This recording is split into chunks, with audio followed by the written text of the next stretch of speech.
Tahu nggak sih profil timnas Belgia di Piala Dunia 2022? Timnas berjuluk Setan Merah punya kans pamungkas generasi emas mereka meraih gelar juara usai gagal di Piala Dunia 2018 silam.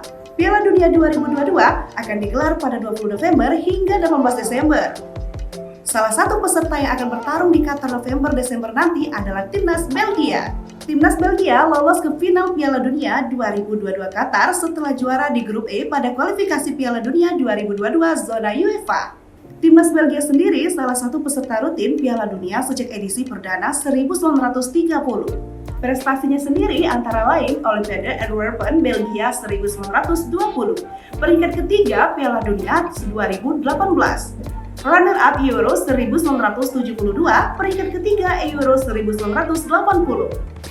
Tim Belgia juga memiliki pencapaian di Piala Dunia, antara lain 1930, 1954, 1970, 1982, 1998 memenangkan babak grup. Selanjutnya, di tahun 1934, 1990, 1994, dan tahun 2002 babak 16 besar.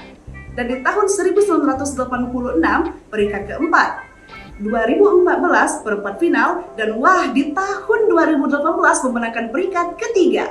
Untuk selanjutnya baca artikel selengkapnya di sribuku.com.